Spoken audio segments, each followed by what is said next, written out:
आज हम आए हैं काइनामेटिक्स का पार्ट 4 लेकर। इसमें हम एक्सेलरेशन के बारे में बात करेंगे। अगर आपने हमारे काइनामेटिक्स के पार्ट 3 नहीं देखे, आप देख सकते हैं, और डिफरेंशिएशन की वीडियो नहीं देखी वो भी देख लेना, क्योंकि इसका यहाँ पर यूज़ होने वाला है। तो एक्सेलरेशन होता है rate of change in velocity. ये होता है एक वेक्टर क्वांटिटी है, माने दे रखा है कि acceleration is equal to 2 metre per second square, mean t is equal to 0 second पर वेलोसिटी थी 0, t is equal to 1 second पर वेलोसिटी हो जाएगी 2, t is equal to 3 second पर वेलोसिटी हो जाएगी 4। मीन्स हर सेकंड में वेलोसिटी 2 मीटर पर सेकंड बढ़ेगी। ये होता है 2 मीटर। अगर ये 9 मीटर पर सेकंड होता है तो हर second 9 metre per second acceleration बढ़ता है। तो इसका मतलब होता है acceleration rate of change of velocity होता है एक्सेलरेशन। तो एक्सेलरेशन एक वेक्टर क्वांटिटी है जिसको हम लिखते हैं v2 vector minus v1 vector upon में डेल्टा t। इसको हम भी लिखते हैं डेल्टा v वेक्टर अपॉन में डेल्टा टी। ये होता है एक्सेलरेशन का फॉर्मूला। सो एक्सेलरेशन है। अब एक्सेलरेशन भी दो तरह की होती है, एवरेज एक्सेलरेशन। एवरेज एक्सेलरेशन तो वही है total v2 minus v1 is upon में t2 माइनस t1। ये एवरेज एक्सेलरेशन है। एवरेज एक्सेलरेशन तो हम सब जानते हैं क्या होती है। तो एक होती है इंस्टेंटेनियस एक्सेलरेशन। इंस्टेंटेनियस एक्सेलरेशन होती है change in very small and very small change in velocity in very small time if close to zero। very small time। आपको पता है कि velocity displacement versus time graph की जो स्लोप होती है वो वेलोसिटी होती है और वेलोसिटी वर्सेस टाइम ग्राफ की जो स्लोप होगी, वेलोसिटी वर्सेस टाइम ग्राफ की स्लोप है वो एक्सेलरेशन देगी। Acceleration velocity versus time graph की जो स्लोप एक्सेलरेशन देगी। इस पर भी हम एक वीडियो बनाएंगे जिस पर हम स्लोप के बारे में बात करेंगे। तो जो एक्सेलरेशन इंस्टेंटेनियस है very small in v and very small in t होता है। तो इसे हम कहते हैं instantaneous acceleration very small in t। सो अब मैं आते हैं मेन काम। अगर मैं x को कह रहा था, अगर मैं x को डिफरेंशिएट करता हूँ तो मुझे वेलोसिटी मिलता है। अगर मैं वेलोसिटी को डिफरेंशिएट करूँगा तो मुझे एक्सेलरेशन मिलेगा।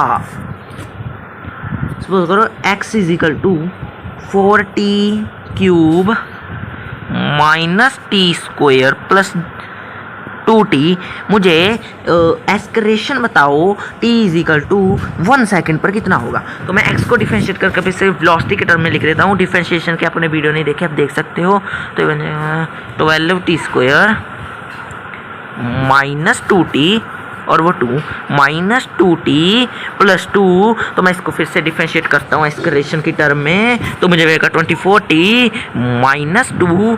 तो मेरे जो एक्सेलरेशन है मैं यहाँ पर 1 पुट कर देता हूँ तो मुझे मिलेगा 22 मीटर पर सेकेंड स्क्वायर। जो मेरा एक्सेलरेशन है वो t is equal to 1 second पर है। तो ऐसे हमने सीखा कि अगर मैं x को डिफरेंशिएट करता हूँ तो मुझे मिलती है वेलोसिटी। अगर मैं वेलोसिटी को डिफरेंशिएट करता हूँ तो मुझे एक्सेलरेशन मिलती है, और vt ग्राफ की जो स्लोप है वो एक्सेलरेशन देगा और st ग्राफ की स्लोप है वो वेलोसिटी देगा।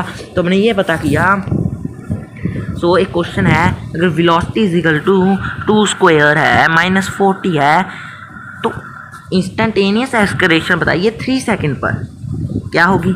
इसको डिफरेंशिएट कर देते हैं तो आ जाएगी 40 माइनस 4, और यहाँ पर 3 भर देते हैं तो आ जाएगा 9 मीटर पर सेकेंड। हमारा एक्सेलरेशन है वो 3 इज इक्वल टू 3 सेकेंड पर है।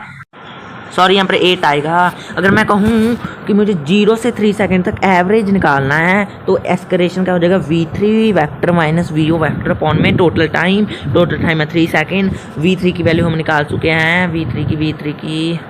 अब हमें वेलोसिटी में रखना है वो। अब यहाँ पर वेलोसिटी में 0 पर तो ये सारी 0 ही हो जाएगी, तो ये तो सारी 0 हो जाएगी। अब 3 पर पुट करूँगा, 3 0 9 18 माइनस 12 हो जाएगी 6। तो ये 2 मीन्स 2 मीटर पर सेकेंड इसकी एवरेज एक्सेलरेशन है। 2 मीटर पर सेकेंड का स्क्वायर इसकी एवरेज एक्सेलरेशन है 0 से 3 पर। इंस्टेंटेनियस 8 मीटर पर सेकेंड ऐसी मीन्स एक्सेलरेशन है वो वेरिएबल एक्सेलरेशन है, वो चेंज हो रही है। तो इसके में हमने सीखा था कि एक्स को डिफरेंशिएट कर हमें वेलोसिटी मिलता है, वेलोसिटी को डिफरेंशिएट कर एक्सेलरेशन मिलता है। अगर हमें एवरेज एक्सेलरेशन निकालना है तो v को हम डिफरेंशिएट नहीं कर सकते, v को डिफरेंशिएट मत करना, जो वैल्यू है v की उसमें ही हम भरना है। अगर x दिया है तो v में चेंज कर ही वैल्यू भरना, तभी हमको एवरेज एक्सेलरेशन मिलेगी। अगर एक्सेलरेशन 0 है, इसका मीन्स जो वेलोसिटी है वो कांस्टेंट है, वेलोसिटी चेंज नहीं हो रही। अगर एक्सेलरेशन 0 है तो वेलोसिटी कांस्टेंट रहेगी, समझे। ये था हमारा एक्सेलरेशन पर कॉन्सेप्ट। हम एक न्यूमेरिकल वीडियो बनाएंगे जिस पर हम डिस्प्लेसमेंट, डिस्टेंस, एक्सेलरेशन सभी के न्यूमेरिकल करेंगे। तो धन्यवाद।